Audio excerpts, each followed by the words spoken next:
जय हिंद दोस्तों, आप सभी का स्वागत है। आज के वीडियो में हम लोग बात करेंगे एसएससी जीडी एग्जाम के बारे में। देखिए, आप सभी जानते हैं, अगर एसएससी जीडी के एग्जाम में आप टाइम मैनेज नहीं कर पाए, तो फिर आप सिलेक्शन से बहुत दूर हो जाएंगे औरों के मुकाबले। इसलिए टाइम मैनेजमेंट सीखना और पता होना बहुत ज़रूरी है। तो आज की वीडियो में हर एक चीज़ के बारे में बात कर रहे होंगे।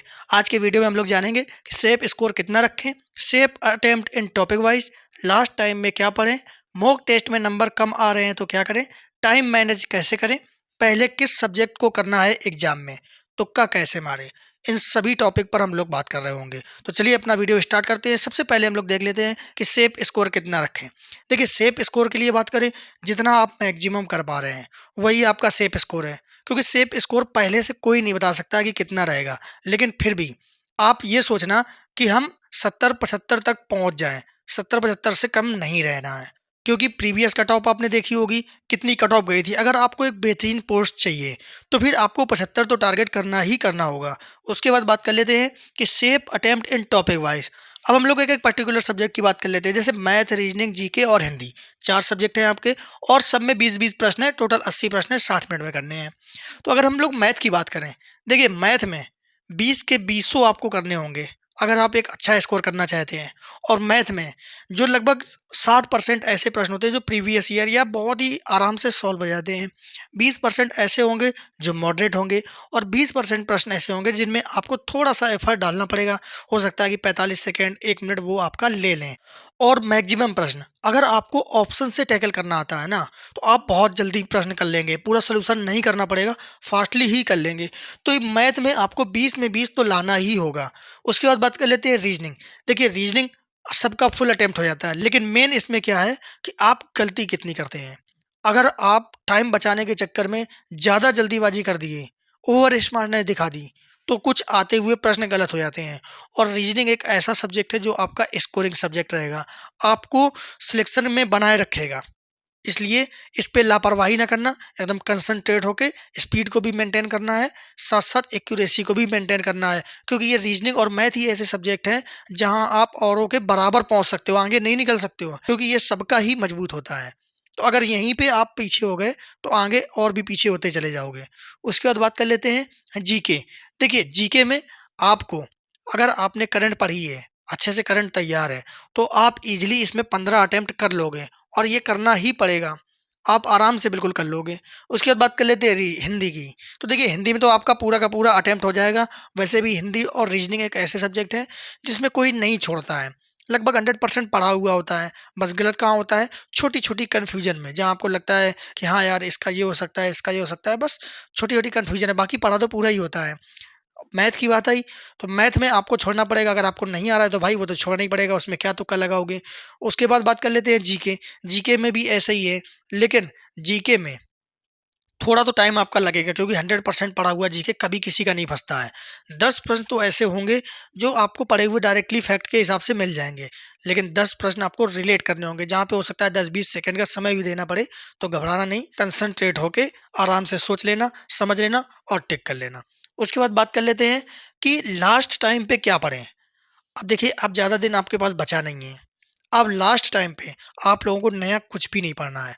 अगर आप नया पढ़े तो आपको लगेगा यार, अभी तो मैंने ये भी नहीं पढ़ा है, ये भी नहीं पढ़ा है। फिर आपका कॉन्फिडेंस और ज़्यादा लो होगा, जिससे जो आपने तैयारी की है, जो आपकी स्ट्रेंथ है, वहाँ पे भी आपकी कन्फ्यूजन की स्थिति बन जाएगी। तो नया पढ़ने के चक्कर में ना पड़ें। दूसरी चीज़, बहुत सारे लोग मॉक टेस्ट लगाते हैं। मॉक टेस्ट लगाते हैं, कोई ऐसा प्रश्न आ गया जहाँ पे आप फंस गए। अब लोग क्या करने लगते हैं, उसी टॉपिक के पीछे भागने लगते हैं। तो इस अकॉर्डिंग आप अपनी स्ट्रेटजी को मत बदलें लास्ट टाइम पे। उसके बाद बात कर लेते हैं कि मॉक टेस्ट में नंबर कम आ रहे हैं तो क्या करें। देखिए, अगर आपके मॉक टेस्ट में नंबर कम आ रहे हैं तो सबसे पहले आपको पता होना चाहिए कि मॉक टेस्ट देते क्यों हैं। मॉक टेस्ट देते हैं टाइम मैनेजमेंट के लिए, एक्यूरेसी सही करने के लिए, ना कि आपके मार्क्स देखने के लिए। अगर मॉक टेस्ट बनाया जाए, मैं अगर फंसाने में आ जाऊं, भाई आप 50 में 25 भी नहीं कर पाओगे। तो मॉक टेस्ट को नंबर से ना देखिए, आप ये देखिए कि आप अपना टाइम मैनेज कर पा रहे हैं कि नहीं, आप पूरे के पूरे उसमें पढ़ पा रहे हैं कि नहीं। क्योंकि मैंने बहुत सारे ऐसे बच्चों को देखा है कि यहाँ पे 100 में 50 आ रहे हैं, लेकिन जब वो पेपर देने जाते हैं तो वहाँ 85 स्कोर होता है। तो कैसे होता है?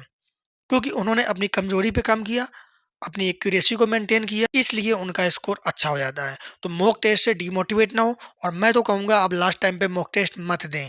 मॉक टेस्ट नहीं देना, जितना ज़्यादा से ज़्यादा हो सके आप टॉपिक वाइज या चैप्टर वाइज आप प्रैक्टिस कर सकते हैं, लेकिन मॉक टेस्ट ना दें। मॉक टेस्ट से आपको डिमोटिवेशन होगा, और अगर कुछ ऐसा प्रश्न फंस गया जो आप कर ना पाए, फिर आपको लगेगा यार ये तो मैंने पढ़ा ही नहीं है, लेकिन जबकि वो आना नहीं होगा, लेकिन फिर भी आप उसके लिए परेशान होगे, टेंशन लोगे। इसलिए अब मॉक टेस्ट ना दें, लास्ट टाइम पे बचें। उसके बाद बात कर लेते हैं कि टाइम मैनेज कैसे करें। देखिए बहुत सारे बच्चों को अभी यही नहीं पता है कि हम लोगों को टाइम मैनेज कैसे करना है। अब मैं बात करूं, जैसे मैथ है, रीजनिंग है, जीके और हिंदी है। सबसे पहले आप हिंदी में देख लीजिए।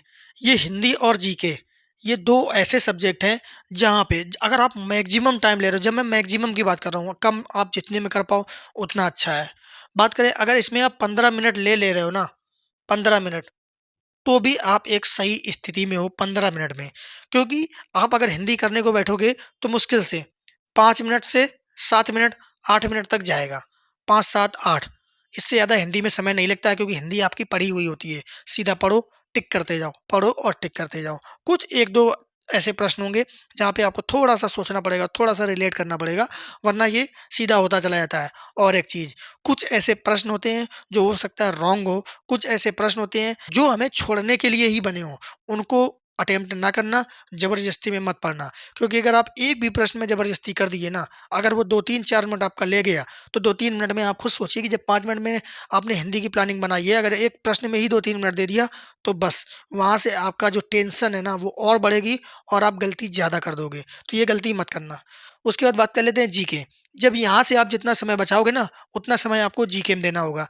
देखिए, जीके में सारे के सारे पढ़े हुए नहीं फँसते हैं, आपको कहीं न कहीं रिलेट करना पड़ेगा, थोड़ा तो जीके में टाइम लगेगा हिंदी की अपेक्षा। और कुछ ऐसे प्रश्न होते हैं जो आपने पढ़े ही नहीं है, तो उसमें कोई टाइम ही नहीं देना, सीधा नेक्स्ट करते चले गए। जो आपको प्रश्न छोड़ना है वो आपको जीके में ही छोड़ना है।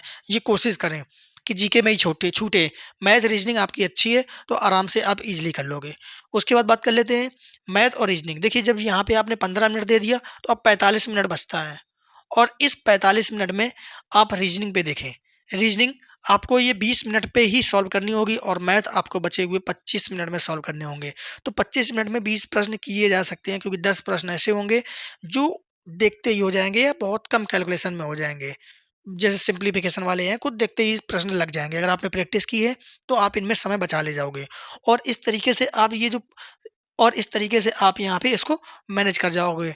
और मैथ में 1 मिनट में आप अगर एक प्रश्न कर रहे हो ना, तो ठीक है, कोई बड़ी बात नहीं है। तो जितना समय यहाँ बचेगा उतना आप रीजनिंग में एडजस्ट कर लोगे जाके। उसके बाद भी अगर 2-4 मिनट आपके पास बच जा रहा है, तो कुछ अपने जो प्रश्न है उनको रिव्यू करके रखना, उन पे ही वो टाइम खपाना। ऐसा ना करना कि आपने रिव्यू नहीं किया है और फिर आप खोजते घूमो कि हाँ मुझे कौन सा नहीं आ रहा है, कौन सा नहीं आ रहा है। जो आपको लगे कि हाँ इसको तो मैं किसी भी हाल में कर लूँगा, अगर मुझे 1 आध मिनट मिलता है तो उसको रिव्यू कर देना। ज़्यादा प्रश्न रिव्यू मत करना, वरना उसी पे घूमते रहोगे। तो इस तरीके से आपको टाइम मैनेजमेंट करना है। उसके बाद हम लोग बात कर लेते हैं कि पहले किस सब्जेक्ट को करें। देखिए जो स्मार्ट अप्रोच होती है किसी भी एग्ज़ाम को कंप्लीट करने का, अगर आपने सबसे पहले हिंदी को लिया, तो जब भी पेपर खुलता है तो थोड़ी-सी अंदर से घबराहट होती है, यार कैसा पेपर होगा? क्या हो सकता है? पता नहीं मुझको आए या ना आए। उस घबराहट में आप थोड़ा-सा स्लो होते हो, माइंड भी आपका स्लो काम कर रहा होता है। तो आप हिंदी में क्या करोगे, आराम-आराम से करते जाओगे, और लगभग 10 या 12 मिनट में आप पूरा कंप्लीट कर लोगे। तो आपको लगेगा कि यार वाह! 10 मिनट में कर लिया मैंने 20 प्रश्न, अब बचे ही कितने हैं? अब तो टाइम तो अभी हमारे पास बहुत ज़्यादा है। लेकिन अगर आपने 10 से 12 मिनट इस हिंदी पे दे दिया ना, तो ये समझ लीजिए कि आप जब लास्ट में मैथ रीजनिंग में पहुँचोगे, आपके लिए समय कम पड़ जाएगा, ये याद रखना। और जब आपका समय कम पड़ने लगेगा, तो वहाँ जो आते हुए प्रश्न है ना, उनमें गलती होने की ज़्यादा संभावना रहती है, क्योंकि आप अपनी स्पीड को बढ़ाओगे। इसलिए हिंदी को कोई भी पहले मत करना। आपको लगता है कि अरे यार ये तो मेरा मजबूत सब्जेक्ट है, मैं इसी से शुरू करता हूँ, नहीं।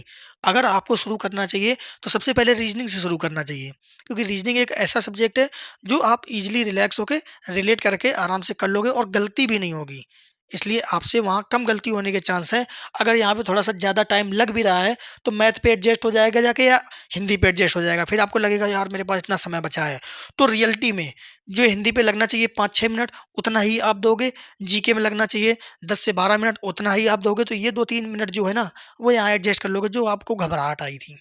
तो सबसे पहले जो आपको सॉल्व करना है वो रीजनिंग है, फिर उसके बाद हिंदी जीके में जो आपको अच्छा लगे वो सॉल्व कर लेना, और लास्ट में मैथ में आराम से आपके पास 30 मिनट बचता है, 32 मिनट बचता है, 27 मिनट बचता है, जितना भी मिनट बचा हो उसको आराम से सॉल्व करते जाना है। क्योंकि मैथ में कुछ प्रश्न ऐसे भी होंगे जो थोड़े टिकाऊ होंगे, जहाँ पे थोड़ा सा समय ज़्यादा लग जाएगा। तो कोशिश करना कि आप मैथ को लास्ट में करना। इस तरीके से स्ट्रेटजी बनाई जाती है। अब उसके बाद बात कर लेते हैं कि तुक्का कैसे मारें। देखिए, सबसे बड़ी गलती बच्चे यही कर देते हैं। अगर आप मान लीजिए कि आपका स्कोर 60 से 65 तक पहुंच रहा है, आपने 65 तो कर लिया, उसके बाद फिर आप सोचे कि अरे यार इतने में मेरा सिलेक्शन नहीं होगा और पता नहीं कि हो कि ना हो, तो क्या करते हैं 75 कर देते हैं, 10 तुक्का मार देते हैं। आप अगर 10 तुक्का मारोगे ना, माइनस मार्किंग भी जाओगे, जो आपके नंबर है एग्जैक्ट उससे भी नीचे आ जाओगे। तुक्का वाले प्रश्न बहुत कम होते हैं कि सही हो। तुक्का सिर्फ उसी पे मारें जहाँ पे आपको दो ऑप्शन पे डाउट लग रहा हो कि हाँ यार इस दोनों में सही है, वहाँ पे आप तुक्का मार सकते हैं, लेकिन चारों ऑप्शन पे तुक्का कभी नहीं मारना चाहिए, ये एक रिस्क हो जाएगा। और एक चीज़ हो सकता है कि आपकी ये शिफ्ट हार्ड रही हो, इस वजह से अटेम्प्ट कम हुआ हो, क्योंकि बहुत सारे बच्चे सोचते हैं कि यार हमसे पहले वाले तो 75-75 करके गए हैं, पूरे में पूरे करके गए हैं और मेरा तो ये 65 ही जा रहा है। तो गलती मत करना, जितना 100% आ रहा हो वो करना, और जो यहाँ पे 50-50 ऑप्शन फँस रहा हो उसको भी तुक्का मार देना। लेकिन आप ये मत सोचना कि पहले वाले 75 करके गए हैं तो मैं भी 75 करूँ। हो सकता है आपकी शिफ्ट हार्ड रही हो, प्रश्न हार्ड हो, तो आपको नॉर्मलाइज़ेशन भी तो मिलेगा। तो गलती मत करना, बहुत सारे बच्चे गलती कर देते हैं और वो अपने और रियल स्कोर से भी नीचे पहुँच जाते हैं। तो ये गलती मत करना। और एक चीज़, टाइम मैनेज नहीं तो सिलेक्शन नहीं। देखिए, अगर आप टाइम मैनेज नहीं कर पाए, आप कुछ भी इधर-उधर से उठा लिए और अगर अपना टाइम मैनेज नहीं कर पाए, मतलब आप पूरे के पूरे प्रश्नों में अगर नहीं घूमे, आपने चक्कर नहीं काटा, तो भाई बहुत मुश्किल पड़ेगा सिलेक्शन लेना, क्योंकि आप प्रीवियस ईयर की कट ऑफ भी देख चुके हो। तो आपका टारगेट तो है कि हमें पूरे प्रश्नों को देखना है, क्योंकि कुछ बच्चे ऐसे हैं कि जो लास्ट तक पहुंच ही नहीं पाते हैं, लास्ट वाले प्रश्न कर ही नहीं पाते हैं और उनके छूट जाते हैं। हमेशा याद रखना, जब भी कोई पेपर बनाया जाता है ना, तो जो लास्ट वाले प्रश्न होते हैं वो बिल्कुल सिंपल रखे जाते हैं कि देखते ही उन पे टिक लग जाए। तो कोशिश करना कि मैं लास्ट तक पहुंच जाऊं, अपना आखिरी प्रश्न भी देखूं, मतलब पूरे प्रश्नों पर आपको घूमना है। तो ये थी हमारी पूरी स्ट्रेटजी कि आप लोगों को किस तरीके से पेपर को सॉल्व करना है। तो आप वीडियो को जरूर लाइक करें, चैनल को जरूर सब्सक्राइब करें। हम लोग मिलते हैं फिर अगले वीडियो में। जय हिंद।